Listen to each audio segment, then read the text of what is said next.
Hi, hello aspirants, welcome to our channel. My delight is in education. Today we are going to discuss the 18th July 2021 The Hindu News Analysis in Telugu. Without any delay, we move to the first article, Taliban issue.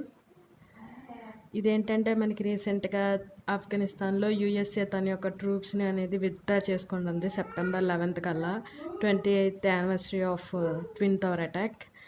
So ఎలానో USA యొక్క troops అనేవి ఆఫ్ఘనిస్తాన్ నుంచి తీసేస్తుంది కాబట్టి దానికి more space వచ్చింది తాలిబాన్స్కి.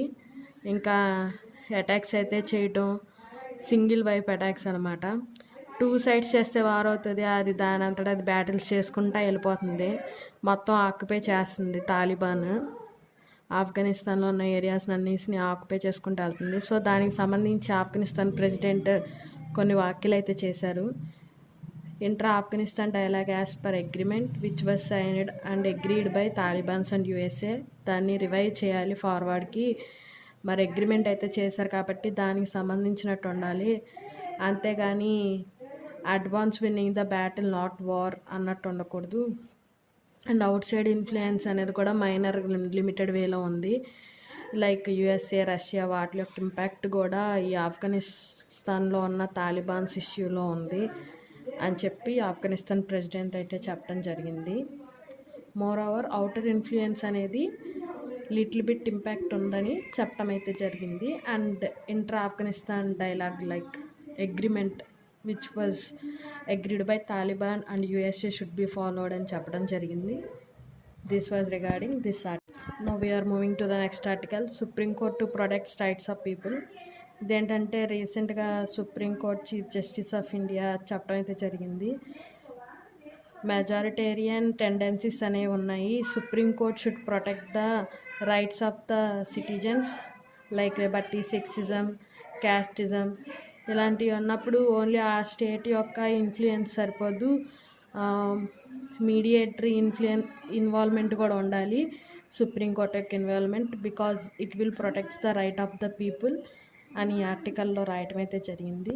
Small article but gives little information like rights of people in society. This was regarding this article. Now we're moving to the next article, Bharat net. రీసెంట్గా భారత్ నెట్కి సంబంధించి కొంచెం దాని యొక్క అమౌంట్ అనేది లైట్గా రిలీజ్ చేశారు, విడతల వైజ్గా రిలీజ్ చేస్తారు, ఇయర్కి ఇంత లేదా 5 years కలిపి ఇంత అని. దీని యొక్క భారత్ నెట్ యొక్క ఫుల్ ఫండ్ వచ్చేసి మొత్తం 55,000 crores. దీని యొక్క లక్ష్యం ఏంటంటే ఇండియాలో ఉన్న 2.5 lakhs గ్రామ పంచాయత్స్ని, 6 lakhs పంచాయత్స్ ఇన్ ఇండియాలో నెట్ అనేది ప్రొవైడ్ చేయాలనేది. ఇదేంటంటే మనకి అక్టోబర్ 2011లో ఫామ్ అయింది నేషనల్ ఆప్టికల్ ఫైబర్ నెట్వర్క్ అని, NYFN. దీన్ని 2015లో భారత్ నెట్ అని రీనేమ్ చేశారు. అయితే ఇది ఇప్పుడు న్యూస్లోకి ఎందుకు వచ్చిందంటే రీసెంట్గా కాంగ్రెస్ అనేది బీజేపీని అక్యూజ్ చేసింది, లైక్ మీ యొక్క వ్యక్తిని మీరు రిమూవ్ చేసి న్యూ పర్సన్ని పెట్టడానికి కారణం అందులో స్కామ్స్ చేశారు భారత్ నెట్వర్క్లో అని చెప్పడం అయితే జరిగింది. దానికి సంబంధించి అంటే రీసెంట్గా పర్సన్ అయితే మార్చారు. దానికి సంబంధించి కాంగ్రెస్ అనేది బీజేపీని అంటే అపోజిషన్ పార్టీ కాబట్టి ఖచ్చితంగా కౌంటర్ వేస్తుంది, కౌంటర్ వచ్చింది, అందుకని న్యూస్లో రావడం జరిగింది. అండ్ ఇదేంటంటే భారత్ బ్రాడ్ నెట్వర్క్ లిమిటెడ్ దీన్ని ఇంప్లిమెంట్ చేసింది. ఫండింగ్ వచ్చి USOF ఇస్తుంది, universal service obligation fund. Total fund వచ్చి 55,000 crores. This was regarding this article. Now we are moving to the next article, live streaming of cases. Recently Supreme Court Chief Justice of India has launched Gujarat High Court live streaming. ఇదేంటంటే supreme court chief justice వచ్చి మనకి గుజరాత్లో live streaming అనేది open చేశారు హైకోర్టులో. ఇదేంటంటే కొన్ని drafting rules అనేది తీసుకురావడం అయితే జరిగింది లైవ్ స్ట్రీమింగ్ ద్వారా. అవేంటంటే కొన్ని రూల్స్ ఫామ్ చేశారు, like sexual offence cases, rape cases లాంటివి లైవ్ స్ట్రీమింగ్లో రావు. అండ్ ఏదైనా 10 minutes డిలేతో అది లైవ్ స్ట్రీమింగ్ అవుతుంది. అండ్ దీంట్లో ఉన్న ప్రాబ్లం ఏంటంటే ఇది double edged sword, like positive negative రెండు ఉంటుంది. లైక్ ప్రైవసీ వర్సెస్ ట్రాన్స్పరెన్సీ లాగా. ట్రాన్స్పరెన్సీ అని పెరిగిద్ది లైవ్ స్ట్రీమింగ్ వల్ల, అండ్ ఎవరైతే ఆ కేసులో ఇన్వాల్వ్ అయిన పీపుల్ యొక్క ప్రైవసీ పాడైద్ది. అండ్ నెక్స్ట్ జడ్జి యొక్క తీర్పు మీద ఇన్ఫ్లుయెన్స్ అనేది పడిద్ది. లైక్ ఎవరన్నా పీపుల్ అనేది వాచ్ చేస్తున్నారు అంటే ఒకసారి దాని యొక్క తీర్పు స్పీడ్గా పెట్టడం జరిగిద్ది. ఏమనుకుంటారా పీపుల్ అని, నా నుంచి ఎలాంటి తీర్పు ఎక్స్పెక్ట్ చేస్తున్నారా అని జడ్జి ఇన్ఫ్లుయెన్స్ అయితే అవుతాడు. సో అందుకే ఇది డబుల్ ఎడ్జ్డ్ స్వార్డ్ అంటారు. This was regarding this article. Now we're moving to the next article, Quad for Afghanistan. మనకు ఆల్రెడీ సౌత్ ఈస్ట్ ఏషియాలో క్వాడ్ కంట్రీస్ ఉంటాయి. అలానే ఇది కూడా రీసెంట్గా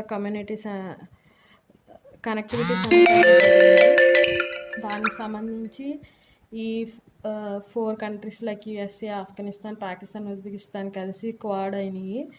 ఎందుకంటే ఇది చైనా అనేది బెల్ట్ అండ్ రోడ్ ఇనిషియేటివ్ ఒకటి తీసుకుంది. The BRI $multi-billion initiative launched by Chinese president Jinping. ఇదేంటంటే ఇది వేరియస్ కాంటినెంట్స్లో ఉన్న countries like Asia, Africa, Europe కంట్రీస్లో ఉన్న మేజర్ కంట్రీస్ని కనెక్టివిటీ చేస్తుంది ఇది. సో దానికి కౌంటర్గా ఉండటానికి రీసెంట్ కనెక్టివిటీ సమిట్లో యుఎస్ఏ, ఆఫ్ఘనిస్తాన్, పాకిస్తాన్, ఉజ్బెకిస్తాన్ కలిసి ఒక క్వాడ్ అనేది తయారు చేసింది. This was regarding this article. Now we're moving to the next article, Covid vaccination for pregnant women. మనం రీసెంట్గా చూసాం, సుప్రీంకోర్టు అనేది ఆర్డర్ ఇచ్చింది ప్రెగ్నెంట్ ఉమెన్స్కి వ్యాక్సినేషన్ అనేది ఇవ్వాలి. వాళ్ళ ఫోన్ నుంచి అప్లై చేసుకుంటే దగ్గరున్న ఏ వ్యాక్సినేషన్ సెంటర్కైనా వెళ్ళి వ్యాక్సినేషన్ వేసుకోవచ్చని. అంతకుముందు ప్రెగ్నెంట్ ఉమెన్కి వ్యాక్సినేషన్ వేసుకోవడానికి లేదు. తర్వాత రీసెర్చ్ ప్రకారం వ్యాక్సినేషన్ వేసుకోవాలి. ఎందుకంటే ప్రెగ్నెన్సీ టైంలో హార్మోన్స్ ఇంబాలెన్స్ లెవెల్ పెరిగిద్ది అండ్ ఇమ్యూన్ సస్పెన్షన్ అనేది బాగా ఎక్కువ ఉంటుంది, అంటే సప్రెస్ అవుతూ ఉంటుంది. సో అది ఎనీ కైండ్ ఆఫ్ వైరల్ ఇన్ఫెక్షన్కి దారితీయచ్చు. ఒబిసిటీ, హెరిడెసీ అనేది పెరిగిద్ది. So it was necessary to give vaccine to pregnant women అని చెప్పి ఈ ఒక ఆర్టికల్లో చెప్పడం అయితే జరిగింది. This was regarding this article. Now we're moving to the next article, volcanoes and Venus. Last year found చేశారనమాట. పాస్పెన్ అనే మెటీరియల్ వీనస్ అట్మాస్ఫియర్ మీద ఫౌండ్ చేశారు. సో పాస్పెన్ అనేది ఉండటానికి 2 రీజన్స్ ఉంటాయి. ఒకటి మైక్రో ఆర్గానిజమ్స్ వల్ల, ఇంకోటి ఇండస్ట్రియల్ ప్రాసెస్ వల్ల. ఎలాగో వీనస్లో ఇండస్ట్రియల్ ప్రాసెస్ లేదు. It might be due to micro organisms, అంటే మైట్ బీ లైఫ్ ఉండొచ్చు, లైక్ మైక్రోబ్స్, స్మాల్ ఇన్సెక్ట్స్ లాంటివి ఉండొచ్చు అనుకున్నారు. కానీ రీసెంట్గా డిస్కవర్ చేశారు వీనస్లో ఉన్న వాల్కనోస్ పాస్పేట్ని ఎమిట్ చేస్తున్నాయి. అది later convert into phosphine. So ఇక్కడ బయాలజికల్ ఇన్ఫ్లుయెన్స్ అనేది ఏం లేదు పాస్పెన్ రావడానికి, only geological influence on Venus bring phosphine అని చెప్పడం అయితే జరిగింది. This was regarding this article. Now we're moving to the next article, curbs on Mastercard. Mastercard is one of the MNC card issuing company. ఇదేంటంటే 2018లో RBI formulated data localisation rule. దీని ప్రకారం local customer డేటాను store చేస్తుంది. దానివల్ల it will protect the privacy of the individual and address the nation security concern. National security ప్రకారం RBI ఒక information అడిగితే according to Indian law they should provide the customer detail using this localisation formatted rules. So దానికి సంబంధించి RBI అనేది information storage చేయడానికి Mastercard అనేది తీసుకొచ్చింది. But దాని మీద కొన్ని కంప్లైంట్స్ రావడం అయితే జరిగింది మాస్టర్ కార్డ్ కంపెనీ మీద. సో అందుకని it was ban on issues on new card. అదే ఈ ఆర్టికల్ యొక్క జిస్ట్ అనమాట. This was regarding this article. Now we're moving to the next article, spike in Kerala. రీసెంట్గా మనకి COVID-19 కేసెస్ మహారాష్ట్ర అండ్ కేరళలో increase అవడం జరిగింది. దీనికి కొన్ని రీజన్స్ ఉన్నాయి. లైక్ ఫస్ట్ వేలో చూసుకుంటే మనకి అప్పుడు కరోనా వచ్చి అది దాని యొక్క కౌంట్ తగ్గిపోయాక లాక్డౌన్ అనేది తీసేయటం వల్ల కేసెస్ అనేది డిక్రీజ్ అయినాయి. బట్ సెకండ్ వేవ్ వచ్చినప్పుడు అలా కాదు. ఇప్పుడు ఇంకా కౌంట్ డౌన్ తగ్గకముందే లాక్డౌన్లో రిస్ట్రిక్షన్స్ అనేది తగ్గించడం వల్ల కౌంట్ అనేది తగ్గట్లేదు. అందుకని బాగా పెరిగిపోతున్నాయి.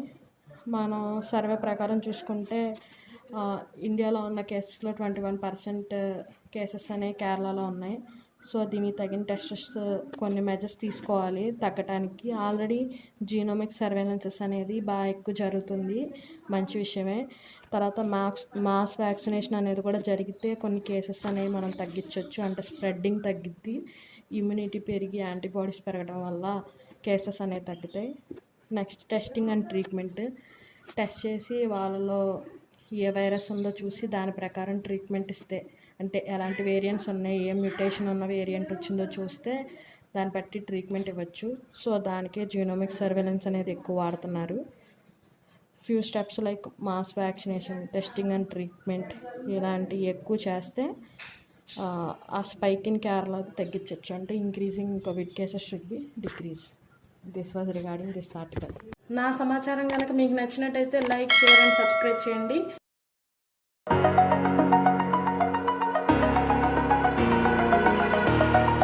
Over the edge, feel like I'm floating